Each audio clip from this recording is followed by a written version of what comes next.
देख बबली, हम हैं यहाँ बिनसर में और हमें जाना है यहाँ देवली के जंगल में। पर स्वीटी दीदी, यहाँ पर कोई खतरा तो नहीं होगा ना? देख, खतरा तो मोल लेना होगा और हमें सबसे पहले बस से यहाँ अट्टा चौक पहुँचना होगा। अट्टा चौक से दुमुक ग्राम की तरफ एक रास्ता कटता है। दुमुक गांव के रास्ते पे एक पगडंडी देवली जंगल की तरफ जाती है और हमारा टारगेट यहीं पर है।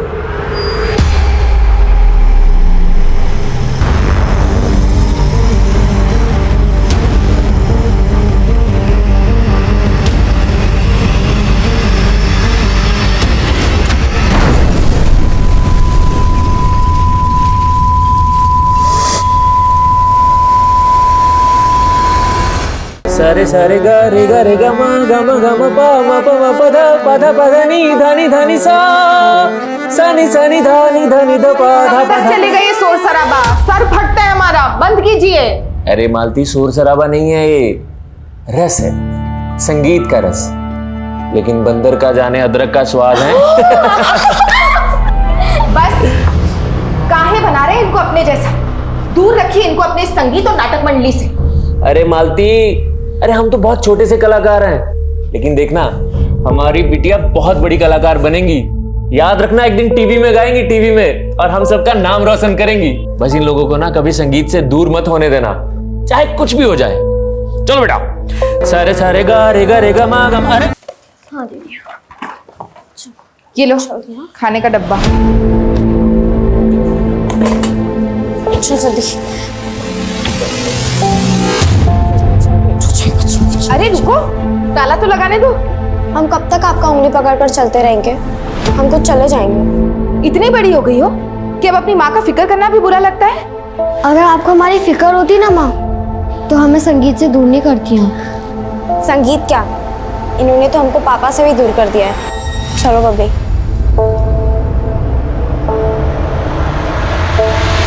बच्चों के मन में जो बात घर कर जाती है ना मालती जी, उनको बदलना बहुत मुश्किल होता है।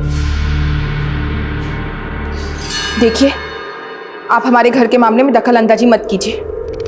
हम तो सिर्फ इसलिए कह रहे थे कि हम भी एक पिता हैं, सोचा आपको सलाह दे दें। और ये रहा आपके दूध के पैकेट, आपका किराया कल हम आपको दे देंगे।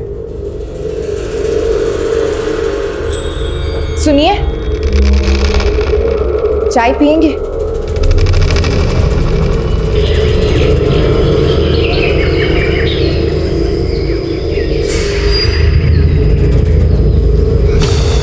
दीदी, अगर स्कूल की छुट्टी तक हम घर नहीं पहुंचे तो माँ को जवाब देना मुश्किल हो जाएगा। देख बबली, आज चाहे कुछ भी हो जाए, पर हम पापा को अपने साथ लेकर ही जाएंगे। फिर चाहे उसके लिए हमें कुछ भी क्यों ना करना पड़े, और माँ को हम कुछ भी बोल देंगे। अभी चल। आखिर कब तक हम नारियों को ही अग्नि परीक्षा देनी पड़ेगी? पापा, काहे हंस रही हो? पापा अपनी साड़ी क्यों पहन रखी है? अरे का बताए बिटुआ, हमारी जो नाटक वाली अभिनेत्री है ना, वो पड़ गई है बीमार, तो हम सोचे कि हम ही अभिनेत्री बन जाए। अब तुम्हारी अम्मा तो हमारी अभिनेत्री बनेंगी नहीं ना। हम अभिनेत्री बन जाए? पापा, हम दोनों ने सोचा है कि बबली सिंगर बनेगी और हम एक्ट्रेस। अच्छा, और अभी जो आप बोल रहे थे ना, हाँ? वो सब हमने याद कर लिया है। हम आपको करके दिखाएं? हाँ चलो बाबा, देखते चलो। हाँ बेटा, सुनाओ। आखिर कब तक हमको अग्नि परीक्षा देनी पड़ेगी? क्या एक नारी का संसार में यही अस्तित्व है? कैसा किया? शाबाश! अरे ये दोनों बिटियां हमारी देखना नाम रोशन करेंगी।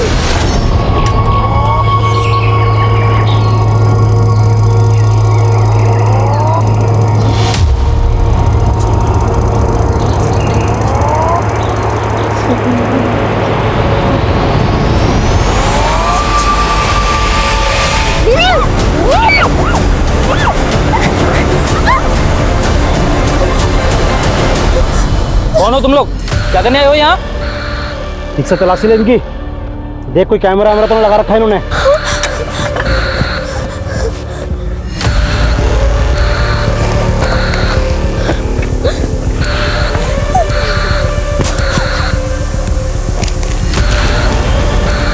इसमें तो नक्शा है। कहाँ से आया नक्शा तुम्हारे पास? किसने भेजा जासूसी करने के लिए? देखिए हम कोई जासूस नहीं है, हम बस हमारे पापा को ढूंढने आए। आप प्लीज हमें यहाँ से जाने दीजिए। नमस्ते दीदी। क्या हो रहा है यहाँ पे? बुरा मत मानिएगा मालती जी, पर आपने खुद ही अपने पैरों पे अपने हालात की कुल्हाड़ी दे मारी। आपको ये सिंदूर, ये मंगलसूत्र उतार के फेंक देना चाहिए और बोल देती सबको कि मर गया वो, तो आपकी बेटियां इस पे भरोसा कर लेती। कुलदीप जी, आप हमारी दुविधा को नहीं समझ पाएंगे। लेकिन आपकी बेटियां जो समझ रही हैं वो बहुत हानिकारक है आपके लिए।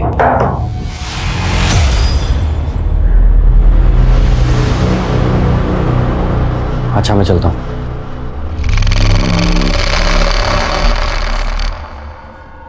वो मालती जी, हम दीप्ति को स्कूल से घर ला रहे थे तो ये बोली बबली को किताब लौटाना है। वो चाची, आज बबली और स्वीटी दीदी स्कूल नहीं आए ना, तो सोचा ये किताब बबली को देते हुए चली जाती हैं। ये क्या बोल रही हो दीप्ति? वो दोनों तो सुबह स्कूल के लिए निकले थे। नहीं चाची, वो दोनों तो स्कूल आए ही नहीं थे।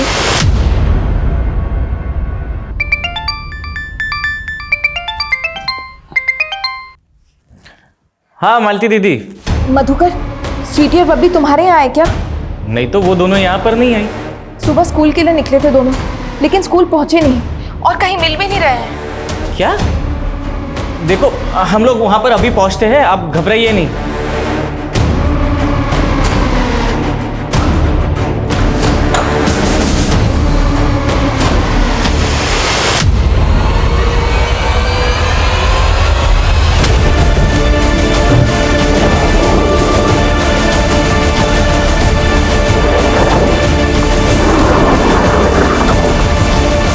तो इसलिए तुम हमको स्कूल छोड़ने से रोक रही थी? कहाँ गई थी? जल्दी बोलो वरना देंगे एक को। वो अम्मा, हम फुलवारी में तमाशा देखने गए थे।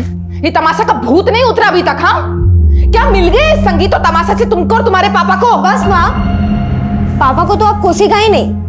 हमको पता है कि आपने पापा को कितना तकलीफ दिया है। शुक्र मनाइए वो राजेंद्र आपकी जमीन छीन नहीं रहा, दाम दे रहा है उसके। वैसे भी वो बंजर जमीन किस काम की? बंजर है तो क्या हुआ? पुश्तैनी जमीन है हमारी, और पुश्तैनी जमीन माँ के समान होती है। तो तुम क्या कहती हो कि हम अपनी माँ को बेच दें? दो बेटियों के बाप हैं आप, काहे खतरा मोल ले रहे हैं? अरे हम नहीं डरते किसी से। और एक बात बताओ, तुम उस राजेंद्र का काहे इतना पैरवी कर रही हो?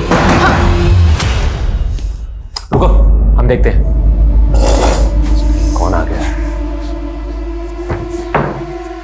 अरे अरे अरे कौन? अरे मालती! अरे छोड़े! अरे मालती! अरे तुम लोग हमको कहाँ लेके जा रहे हो भाई? छोड़ो हमको!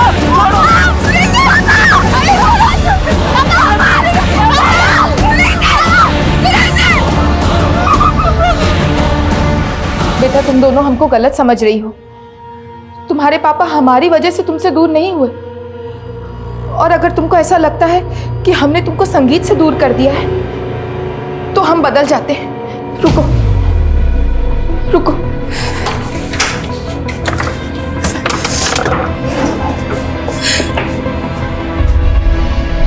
ये लो, तुम्हारी जो मर्जी आए वो करो, लेकिन अपनी माँ को मत कोसो। वैसे नाटक तो आप भी बहुत अच्छा कर लेती हो माँ। चल बबली।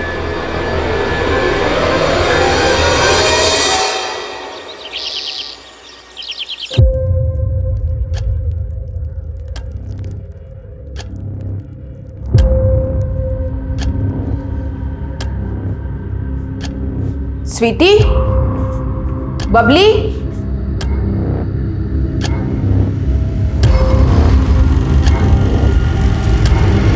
स्वीटी,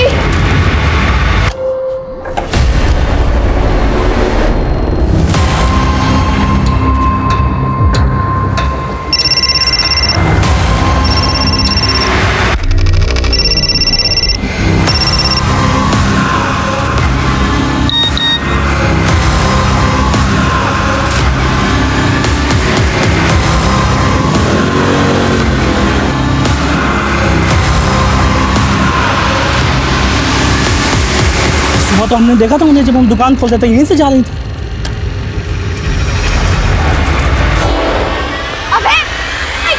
पीछे ले, पीछे ले।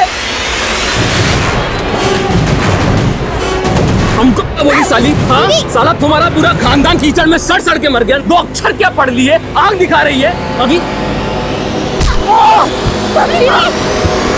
वो जमींदार राजेंद्र जी के बेटे रतन का सर खोल दिया था बबली ने, वही गुस्से में गया था उनके पीछे।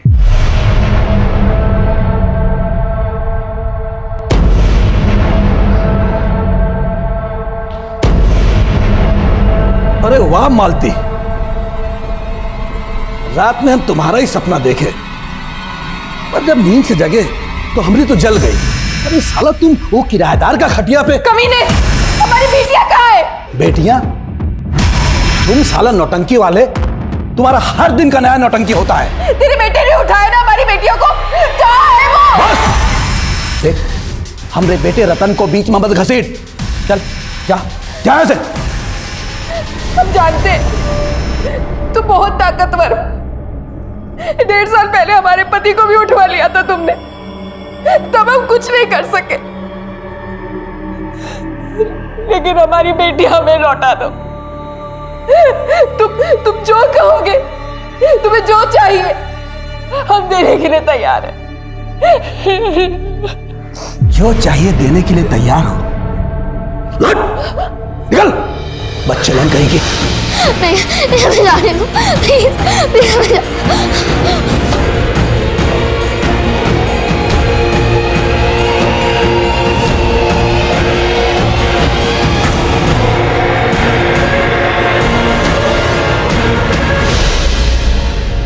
तुम तो पीछे ही पड़ गई राजेंद्र के। 1.5 साल पहले भी तुम्हारे आरोप साबित नहीं हो पाए थे, ना तुम्हारे पास कोई सबूत था ना कोई गवाह। लेकिन साहब, तो सोलंकी जी ने राजेंद्र के बेटे को हमारी बच्चों का पीछा करते हुए देखा है। आप उनसे पूछ लीजिए। राजेंद्र के बेटे रतन ने ही गायब किया हमारी बच्चियों को। हाँ बाबा, कहाँ है तू? ठीक है, हम बात करते हैं। क्या इंस्पेक्टर, अरे किस सोलंकी के बयान पर भरोसा कर लिया? अरे हमरे बेटे को नहीं, वो कमीना किसी और को देखा होगा। तो फिर आपका बेटा रतन कहाँ गायब है? अरे गायब नहीं है, शहर गया है। उसका इस केस से कुछ लेना देना नहीं है। तुम फिर उस गलत औरत का बात पर भरोसा कर लिए। तुम उसके गेम को समझ नहीं पा रहे हो। गेम? कैसा गेम? 2 महीना पहले वो एक किराएदार रखे थे, दुनिया की नजरों में धूल झोंकने के लिए। असल में वो किराएदार उसका प्रेमी है। अब उसके लिए पहले वो अपने पति को गायब की और अब अपनी बेटियों को। अब तुमको हमारे बात पर भरोसा नहीं है ना, तो जाके पूछ लो पड़ोसियों से कि उनके बीच में क्या चल रहा है।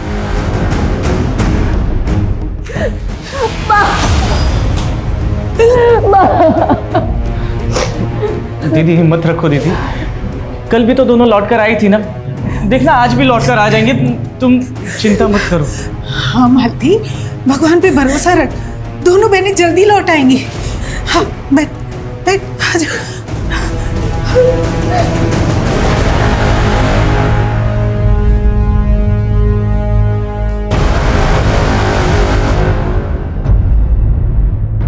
हम तुमसे प्यार करने लगे हैं बबली, लेकिन तुम्हारे सामने बोलने की हिम्मत नहीं होती।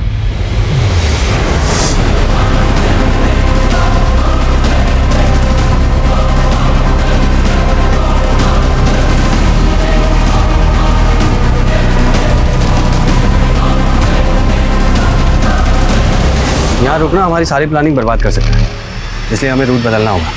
दीप्ति, तुम ये किताब देकर गई थी हमको, इसमें ये निकला है। क्या है ये? कुछ भी मत छिपाना हमसे। वो चाची, ये किताब हमें जतिन ने दी थी बबली को देने के लिए। कौन जतिन? हमारा सीनियर था, पर फेल होके बबली की क्लास में आ गया था, पर उसके पापा के डेथ के बाद उसने पढ़ाई ही छोड़ दी। ये क्या बात होती है जतिन? हमारे भी पापा हमारे साथ नहीं रहते हैं, तो क्या हमने स्कूल जाना छोड़ दिया? लेकिन बबली, अब हमें अपने पापा का गैरेज संभालना होगा, और अगर हम स्कूल आएंगे तो कमा नहीं पाएंगे, और अगर कमा नहीं पाएंगे तो पापा के इलाज के लिए कर्जा कैसे चुकाएंगे बताओ? सब हो जाएगा। तुम स्कूल नहीं आ सकते तो क्या हुआ, ओपन से पढ़ लेना, हम तुम्हारी मदद कर देंगे, ठीक है? बबली उसको पढ़ाने उसकी दुकान पे जाती थी, वहीं उसकी एक किताब छूट गई थी जो जतिन ने हमको दी थी। सब यही उस जतिन का घर है साहब। कल से यहाँ ताला लगा हुआ है। इसका दुकान, इसका फोन दोनों बंद है। ये जतिन के फैमिली में और कौन कौन रहता है? पिता थे जो गुजर गए साहब। हमको जतिन पर भी शक हो रहा है, तभी तो ये गायब है।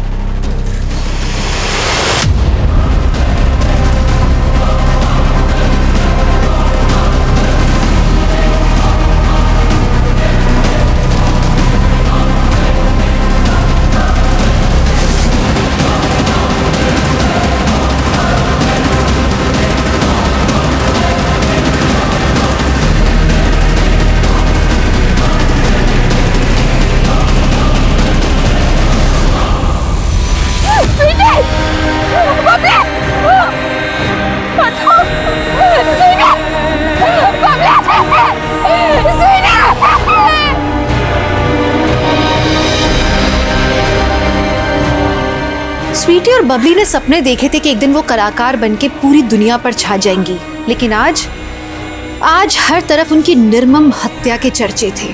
क्यों हुआ उनका ये दर्दनाक अंत? इस गुनाह की शुरुआत कहाँ से हुई? ये उनके पिता की तलाश का अंजाम था या वो किसी जातीय मतभेद की सूली चढ़ गई थी? क्राइम सीन का मंजर कानून को भी चुनौती दे रहा था। आखिर इस गुनाह की पृष्ठभूमि क्या थी जिसने सरकार को भी झकझोर के रख दिया था? चारों तरफ उन्हें इंसाफ देने का हल्ला गूंज रहा था और इसलिए क्राइम ब्रांच आ गई।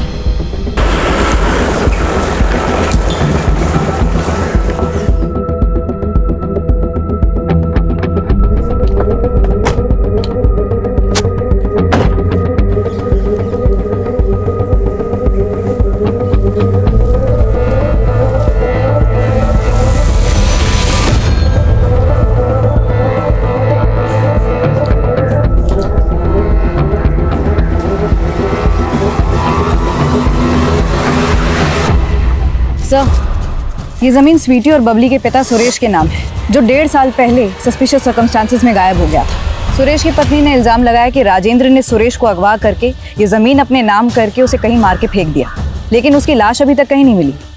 और इस बार भी उसने राजेंद्र और उसके बेटे रतन पर ही अपनी दोनों बेटियों के कत्ल का इल्ज़ाम लगाया। किसी सोलंकी नाम के आदमी ने गवाही दी थी कि उसने रतन को इन दोनों लड़कियों के पीछे जाते देखा था, लेकिन लोकल पुलिस ने उसकी गवाही खारिज कर दी। तुमने तो बताया था उस समय तुमने चश्मा नहीं पहना था। हाँ सर। लोकल पुलिस मान रही थी कि वो रतन की बजाय कोई और भी हो सकता है, लेकिन रतन कहाँ गायब है ये अभी तक लोकल पुलिस पता नहीं लगा पाई, और ना ही उस जतिन को ढूंढ पाई है जिसका लव लेटर बबली की नोटबुक में मिला था। दोनों को ढूंढने में लग जाओ, तब तक मैं जरा इस राजेंद्र से मिलता हूँ। चल।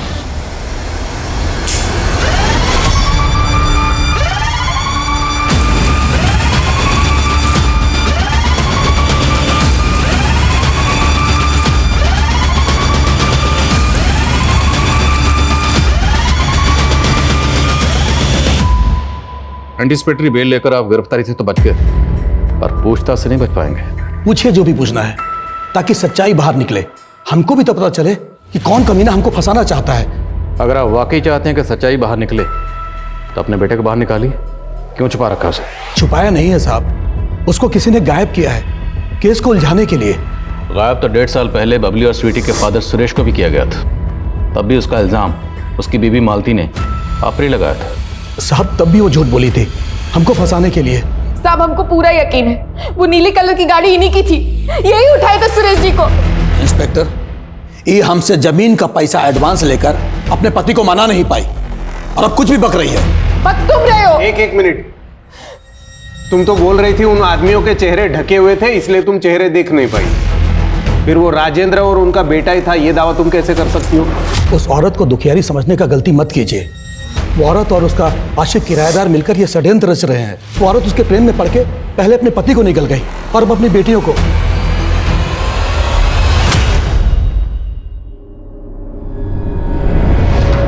अगर आपको हमारी फिक्र होती ना माँ, तो हमें संगीत से दूर नहीं करती हैं।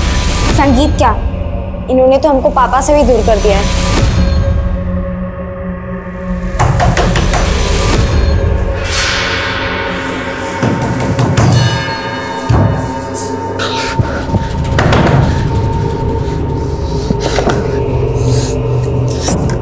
आपसे कहा था ना, आप जाइए यहाँ से। अगर वो उठ गई तो अच्छा नहीं होगा। जाइए, निकलिए यहाँ से, जाइए।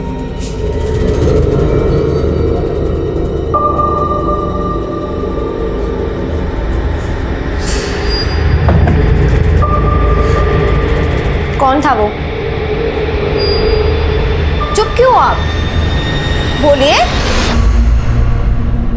मालती, बिटिया अब कुछ नहीं रखा यहाँ, तू हमारे साथ चल। हाँ दीदी, इस घर में रहोगी तो इन यादों से कभी निकल ही नहीं पाओगी। हम इस कोप से कभी बाहर नहीं निकल सकते। हमें दोषी है सारी बर्बादी के, हमें कहीं शांति नहीं मिलेगी।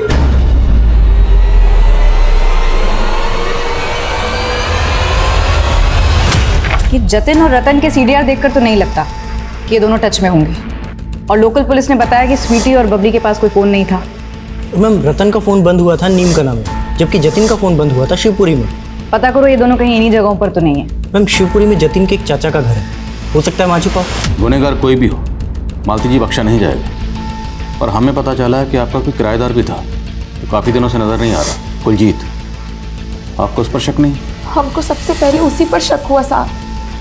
स्वीटी और बबली जब गायब हुए तो उसके घर पर ताला था, वो हमारा फ़ोन भी नहीं उठा रहा था।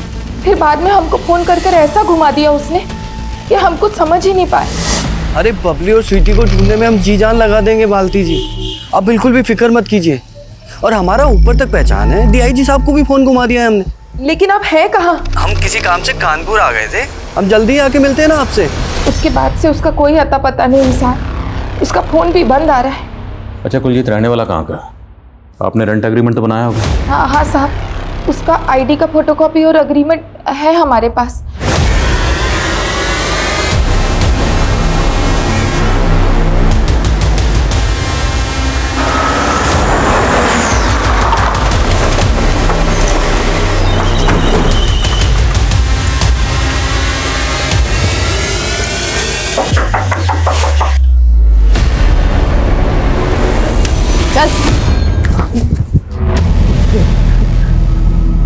सर, हम बबली को क्यों मारेंगे? हम प्यार करते थे उससे, और स्वीटी के साथ भी हमारा कोई दुश्मन ही नहीं था। तुमने दीप्ति के हाथों बबली के लिए जो लव लेटर भेजा था, उसमें तुमने लिखा था कि वो तुमसे आकर मिले। क्या उस शाम को बबली तुमसे मिलने आई थी? हाँ सर, हम उसी दिन शाम में उससे मिले थे। हाय जतिन। हमने सोचा था शायद तुम नहीं क्यों आओगी। नहीं आएंगे हम? आखिर तुम्हें ओपन से पढ़ना है और हमें तुम्हें ट्यूशन भी तो देनी है। वो बबली, दीप्ति ने तुम्हें जो बुक दी थी उसमें हमारा नोट था, तुम्हें मिला? कैसा नोट? वो तुम घर जाके देख लेना। अच्छा ठीक है, हम घर जाके देख लेंगे। वो जतिन, हम कह रहे थे कि इस पेपर में एक वैन का नंबर है, पता करके बताओ ना कि ये वैन किसके नाम से रजिस्टर है।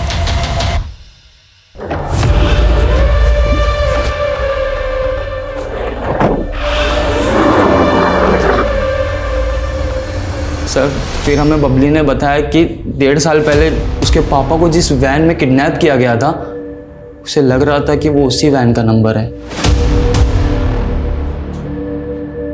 तो 1.5 साल पहले बबली ने जो नंबर देखा था, वो नंबर उसे याद रहा? नहीं सर, वो बोली उसने उसी दिन बिल्कुल वैसा ही एक वैन देखा था।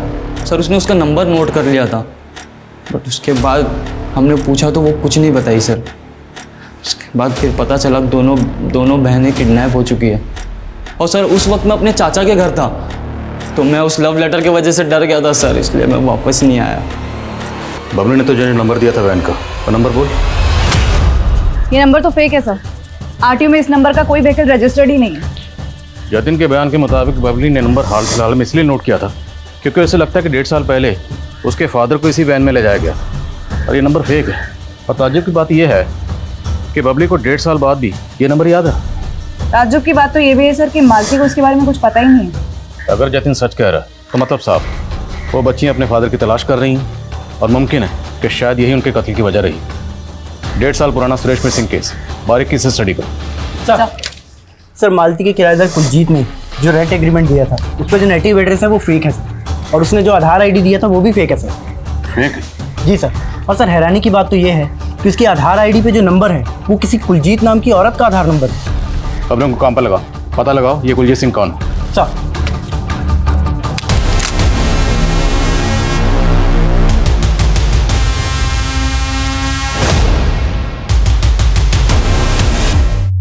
तो तू है सोलंकी जिसने उस आदमी को मालती का घर किराए पर दिलवाया था? हाँ साहब, लेकिन हमें नहीं पता था कि वो इतना बड़ा बंडलबाज निकलेगा। क्या मालूम तू भी उसकी बंडलबाजी में शामिल हो? नहीं नहीं साहब, हम तो सिर्फ मालती की मदद करना चाहते थे, लेकिन हम हैरान तो तब हुए जब उनकी बेटी अपना कमरा किराए पे देना ही नहीं चाहती थी। वहाँ उस कमरे से हमारे पापा की यादें जुड़ी हैं। वहाँ पापा रिहर्सल करते थे।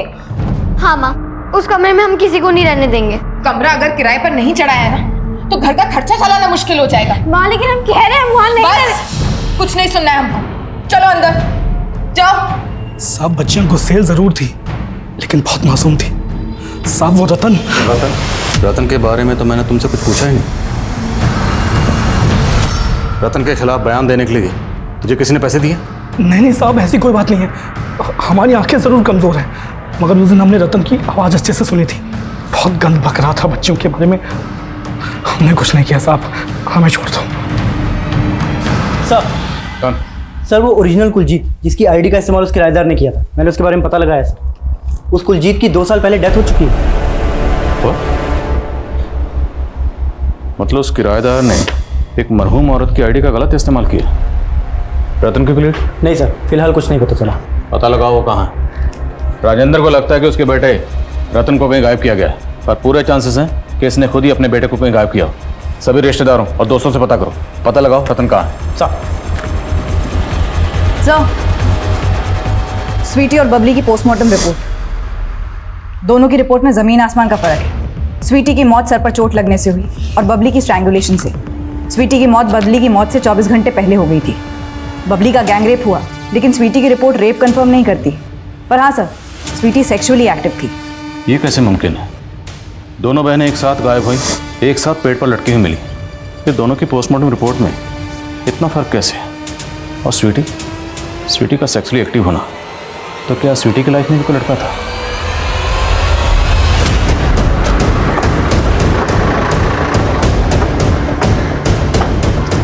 नहीं साहब, हमारी बेटियां ऐसी नहीं थी। उनका किसी लड़के के साथ चक्कर नहीं था। हो सकता है स्वीटी के साथ कभी किसी ने कुछ गलत किया, घर में या मोहल्ले में, या फिर आपकी गैर मौजूदगी में उस किराएदार ने। नहीं साहब, हम उनको कभी घर पर अकेला नहीं छोड़ते थे। आपके घर पर कौन कौन आता था और दोनों बहनें कहाँ कहाँ जाती थी? स्कूल के अलावा दोनों बहनें बस अपनी एक सहेली दीप्ति के घर ही जाती थी। हाँ सर, बबली और स्वीटी दीदी हमारे यहाँ पढ़ने आते थे। क्या बबली की तरह स्वीटी का भी कोई बॉयफ्रेंड था? हाँ सर, स्वीटी दीदी सूरज भैया को लाइक करती थी। सूरज? कौन सूरज? सूरज भैया तो स्वीटी दीदी के पापा के नाटक मंडली में काम करते थे। साहब, सूरज हमारे घर के बरामदे में ही सोता था, अनाथ था। सुरेश जी बहुत मानते थे उसको। है कहाँ है सूरज आजकल? सर आप गलत समझ रहे हैं सर, हम और स्वीटी सिर्फ अच्छे दोस्त थे। सिर्फ अच्छे दोस्त थे या बहुत करीबी दोस्त थे? तुम्हारे और स्वीटी के बीच में जिस्मानी ताल्लुकात है ना? नहीं सर, हमारे बीच में ऐसा कुछ भी नहीं था। और तुम स्वीटी से अक्सर मिलते थे ना? मिलते थे या नहीं? हाँ सर। तो स्वीटी से आखिरी बार मुलाकात कब हुई थी? इतना तो याद ही होगा। वो दिन मैं कभी नहीं भूल सकता, क्योंकि उस दिन स्वीटी बड़ी अजीब अजीब बातें कर रही थी। सूरज, तुम अपने ब्लॉग की न्यूज़ ढूंढने के लिए इधर उधर घूमते रहते हो। क्या तुम हमें बता सकते हो कि इस एरिया में बागी लोग कहाँ रहते होंगे? और सर फिर हमने उसे देवली जंगल पहुंचने का नक्शा बना कर दिया था, और फिर पता चला कि स्वीटी और बबली उस दिन देवली जंगल गए थे। देवली जंगल? हाँ सर। और सर, स्वीटी और बबली की हत्या के एक दिन पहले स्वीटी का हमारे पास फ़ोन भी आया था। स्वीटी, हमको तुम्हें देवली जंगल के बारे में बताना ही नहीं चाहिए था। तुम क्यों खतरा मोल ले रही हो? देखो सूरज, हम तुमसे अभी बात नहीं कर सकते, और कल जल्दी सुबह हम और पब्लिक तुमसे मिलने आएंगे। लेकिन सर स्वीटी कभी आई नहीं, फिर हमें उनकी हत्या के बारे में मालूम पड़ा। बेवकूफ बना रहे? स्वीटी के पास कोई फ़ोन नहीं था। सर फ़ोन कैसे नहीं था? हम तो आए दिन स्वीटी से फ़ोन पर ही बात करते थे। हम झूठ क्यों बोलेंगे साहब? स्वीटी के पास फ़ोन था ही नहीं। स्वीटी के पास फ़ोन था। सूरज ने हमें जो नंबर दिया, हमने पता लगाया, वो नंबर स्वीटी का ही है। लेकिन ये बात आपने हमें नहीं बताई। और भी बहुत कुछ है जो आपने हमें नहीं बताया। क्या नहीं बताया साहब? आपकी बेटियों को लगता था कि आपके पति बागियों के कब्जे में है, ये आपने हमें नहीं बताया। आपकी बेटियां देवली के जंगल में गईं, ये बात आपने हमें नहीं बताई। और बबली ने रिसेंटली एक वैन का नंबर नोट किया था जो कि फेक था, लेकिन ये बात आपने हमें नहीं बताई। और सबसे अहम बात, स्वीटी के पास फ़ोन था, ये आपको कैसे नहीं पता था? नहीं पता चला साहब, क्योंकि वो हमसे बहुत सी बातें छुपाने लगी थी, क्योंकि उनका भरोसा उठ गया था अपनी माँ से। हम अपने आप से हार गए थे साहब, हार गए थे। मालती जी, पहली में बात मत कीजिए, आंसू पोंछिए और मेरे सवाल का जवाब दीजिए। आपके पति सुरेश कहाँ है? साहब, 1.5 साल पहले तक हम यही सोचते रहे कि वो राजेंद्र मार दिया उनको, लेकिन फिर 3 महीने बाद कुछ ऐसा हुआ जिसकी हम कभी कल्पना भी नहीं किए थे।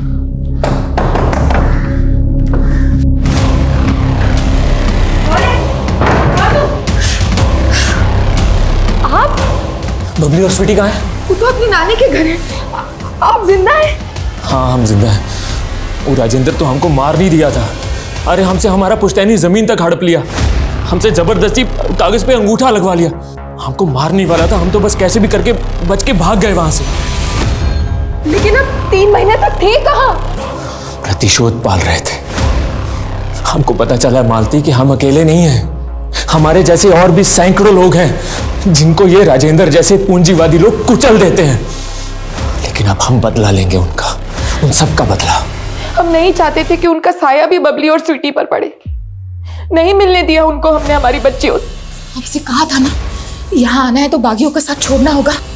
हमको तुम्हारा प्रवचन नहीं सुना, हम अपनी बेटियों से मिल रहे हैं। हटो यार। और मिलकर क्या कहेंगे उनको कि उनका बाप एक कलाकार से बागी बन गया? आप जाइए यहाँ से, अगर वो उड़ गई तो अच्छा नहीं होगा। जाइए, निकलिए यहाँ से, जाइए।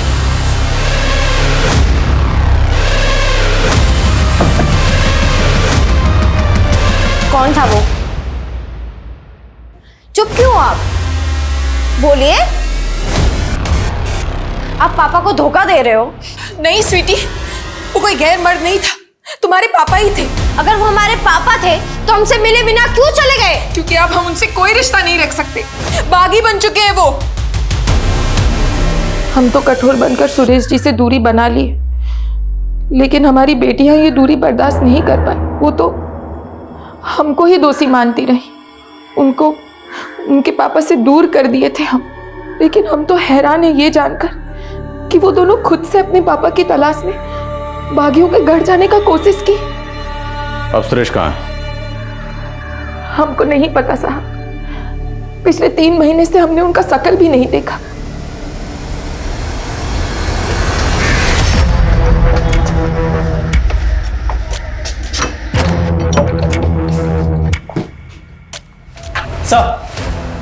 सर, हमारे एक खबरी ने अभी भी एक इन्फॉर्मेशन दी है।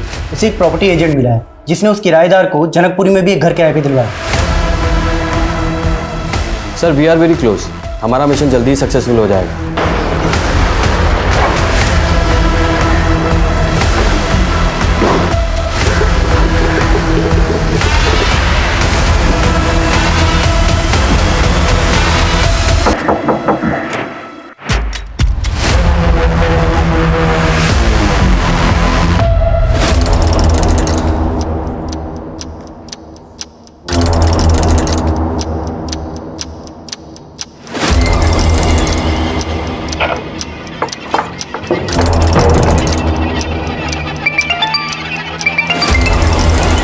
Yes, sir.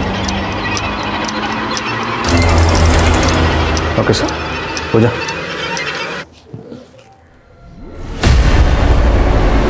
Vinod Sharma, undercover agent हूँ। 6 महीने पहले हमारे सीनियर ऑफिसर अमोद सिंह की कार ब्लास्ट में इस सुरेश का हाथ था। सुरेश को पकड़ना हमारा मिशन है। मुझे इन्फॉर्मेशन मिली कि सुरेश अक्सर अपनी बीवी से मिलने आया करता है, इसलिए किराएदार बन के मैं वहाँ रहने चला गया। मैंने सोचा उसकी बीवी के जरिए सुरेश के बारे में इन्फॉर्मेशन निकालने की कोशिश करूं, लेकिन अचानक से उसकी बेटियां गायब हो गई। अगर मैं वहां रुकता तो लोकल पुलिस मुझे भी इन्वेस्टिगेट करती और ये मेरे मिशन के लिए सही नहीं था, इसलिए मुझे वहां से निकलना पड़ा। लेकिन आपके वहां रहते हुए सुरेश की बेटियों को किसने किडनैप किया और फिर उनका कत्ल कर दिया? कोई गेस किसने किया होगा? ये तो मुझे भी नहीं समझ में आया, बट हाँ, मुझे एक इन्फॉर्मेशन मिली है कि सुरेश राजेंद्र पे अटैक करने की प्लानिंग कर रहा है। शायद उसको लगता है कि ये सारा कांड राजेंद्र ने किया है, और हम भी यही चाहते हैं कि सुरेश ये अटैक अटेम्प्ट करे ताकि हमें उसे पकड़ने का मौका मिल जाए।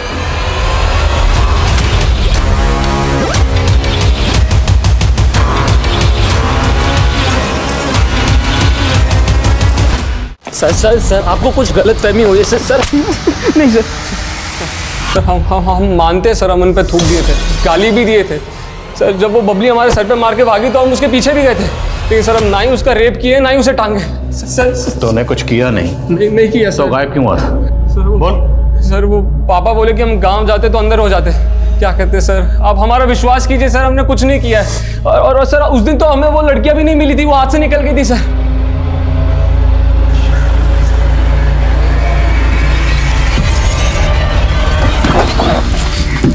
मैडम वो लड़कियां यहाँ मुड़ गई थी और हम सीधे चले गए थे, उसके बाद क्या हुआ हमें नहीं मालूम।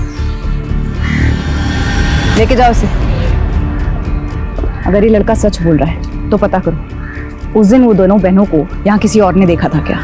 शायद इससे पता चला कि वो दोनों बहनें यहाँ से कहाँ गई थी। ओके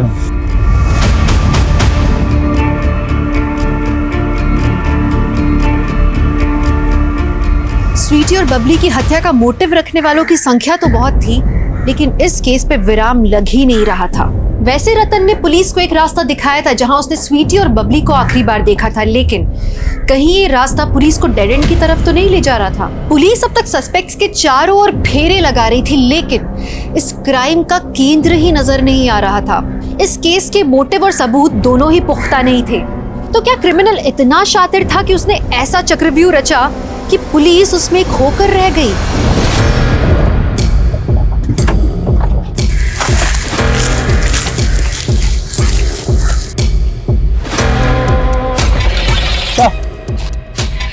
उस तरफ एक स्ट्रक्चर है। चेक करो सब्जेक्ट।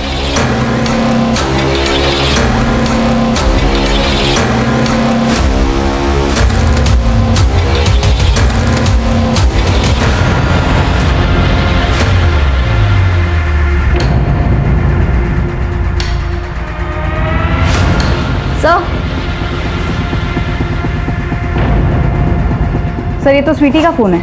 इस जगह का जो भी मालिक है हाजिर करो उसे। सर बोलो।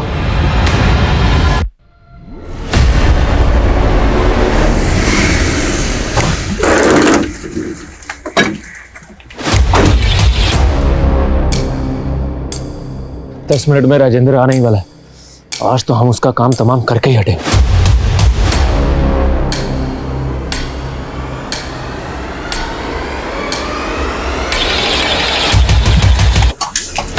Crime branch.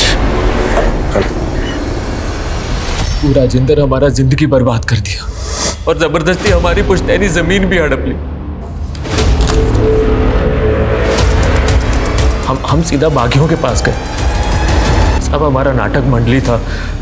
हम कभी कभी उनको नाटक दिखाने जाया करते थे, इसलिए हमारा उनसे पहचान था। और जब उनको पूरा बात बताया तो उन्होंने हमारी मदद की, हमको अपने साथ में ही रख लिया साहब। 3 महीने से तुम अपनी बीवी और बच्चियों से मिलने क्यों नहीं आए? साहब बागियों के सरदार जी की बेटी रजनी हमको पसंद करती थी, हमारी कला की मुरीद थी, तो साहब हम उससे शादी कर लिए। लेकिन साहब हम अपनी बेटियों को मिले बगैर रह ही नहीं पाते थे। उस दिन सुरेश की बेटियां वहाँ आई थी और वो उसे मिलने की जिद करने लगी। अब बता कौन है तुम्हारा बाप? हमारे पापा का नाम सुरेश है, वो भी आप लोग की तरह बागी है। उस वक्त सुरेश नहीं था वहाँ पे। उसकी बेटियाँ जोर जोर से रो रो के बताने लगी कि कोई आदमी रोज रोज उनके साथ ज़बरदस्ती करता है। कौन ज़बरदस्ती करता था? उसका नाम नहीं बताया उन्होंने, बोली कि अपने पापा को ही बताएंगी। फिर हमने उनको ये बोल के भेज दिया कि उसके पापा उनसे मिलने आ जाएंगे, लेकिन ये बात फिर मैंने सुरेश को नहीं बताई। मुझे लगा कि कहीं सुरेश वापस अपनी बेटियों और पहली बीवी के पास वापस ना चला जाए, इसलिए मैंने उसे कुछ नहीं बताया। फिर एक दिन हमने अखबार में पढ़ा कि हमारी बेटियों को मार के टांग दिया गया है साहब। और आखिरकार रजनी ने हमको सब सच बताया कि हमारी बेटियां वहां आई थी मदद मांगने के लिए, लेकिन हम कुछ नहीं कर पाए साहब, हम कुछ नहीं कर पाए साहब। हमको तो लगता है कि राजेंद्र और उसका बेटा ही हमारी बेटियों का शोषण किया होगा। हमको पूरा यकीन है साहब कि उन दोनों ने हमारी बेटियों का कत्ल किया होगा साहब। उन दोनों ने नहीं मारा, बबली और स्वीटी के कातिल को ढूंढ लिया हमने। सर पूछताछ में पता चला था कि स्वीटी और बबली यहाँ कुएं के पास देखी गई थी हत्या वाले दिन। वो यहाँ से आया जाया करती थी। ये भी पता चला कि कुएं के मालिकों से उनका अक्सर झगड़ा होता था। वो अशुद्ध बिरादरी की लड़कियाँ आए दिन हमारे कुएं के सामने से गुजर के हमारे ज़मीन को अशुद्ध कर देती थी। और साहब उस दिन तो हद ही हो गया। हमारा ही कुआं मिला तुम्हें, पूरा शुद्ध कर दिया। आखिर समझ के क्या रखा है तुमने हमको? हम भी इंसान हैं। इंसान नहीं, जानवर से भी गए गुजरे हो तुम लोग।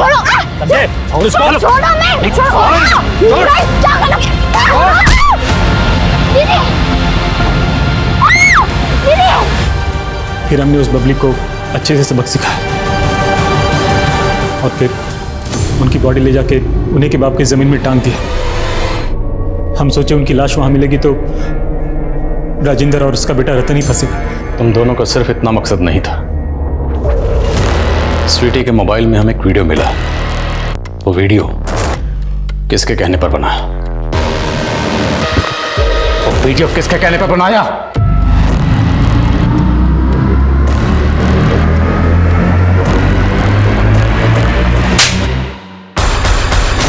स्वीटी का वीडियो तूने बनाया था ना? उसे हर रोज फोन भी तू ही करता था ना? सुरेश जीजा गायब हो जाने के बाद राजेंद्र के डर से दीदी दोनों बहनों को हमारे यहाँ छोड़ दी थी। एक दिन हमारी माँ और वो छोटी वाली बबली बाजार गए थे। हम थोड़ा सा बहक गए थे। वो किसी के सामने मुंह ना खोल पाए, इसके लिए हम उसका वीडियो रिकॉर्ड कर लिए थे और फिर रोज हम उसको डरा धमका के उसके साथ। दीदी मामा! लेकिन एक दिन बबली हमको देख ली थी। वीडियो वायरल हो जाने के डर से वो अपनी माँ के सामने कुछ नहीं बोली और दोबारा अपनी माँ के पास लौट गई। फिर कुछ दिन बाद हमको पता चला कि वो दोनों बहनें अपने पापा को ढूंढने निकली है। हमें लगा कहीं वो अपने बाप के सामने मुंह ना खोल दे, वरना उनका बाप हमें जिंदा नहीं छोड़ता। मिश्रा हमारा जानकार है। उस दिन उसके हाथ से स्वीटी का मर्डर हो गया था। डर के मारे वो हमको फ़ोन कर दिया। हमने मिश्रा के डर का फ़ायदा उठाया। हम नहीं बोला था उनको कि दोनों बहनों को टांग दे और उसके बदले में हमने कुछ पैसे भी दिए थे मिश्रा को।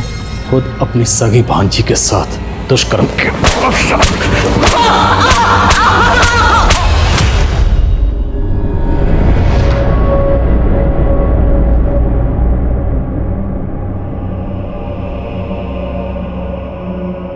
मालती और सुरेश की दूरी ने उनकी बेटियों को उनसे इतना दूर कर दिया जहां से वापस आने की कोई गुंजाइश नहीं थी। मालती अपने आप को जिंदगी भर कोसेगी कि उसकी परवरिश में ऐसी क्या कमी रह गई थी कि उसकी बेटियों ने अपनी आपबीती का जिक्र तक नहीं किया उससे। और सुरेश को हमेशा इस बात का पश्चाताप होगा कि वो अपनी बेटियों के साथ क्यों नहीं था जब उनका मामा उनके साथ ज्यादतियां कर रहा था। हम अक्सर अपने बच्चों को बाहरी दुनिया से सतर्क रहने के लिए कहते हैं, लेकिन कभी अपनों पर ध्यान नहीं देते, अपनों पर शक नहीं करते। एक अच्छी परवरिश कभी बेटे और बेटी में फर्क नहीं करती। आज एक बहुत बड़ा वर्ग है जो अपनी बेटियों को पढ़ा रहा है, बढ़ा रहा है। बहुत जरूरी कि हम अपने बेटों को भी समझाएं, उन्हें सिखाएं कि लड़कियों की इज्जत बहुत जरूरी है। तभी जाकर मधुकर जैसी मानसिकताएं हमारे समाज से हटेंगी।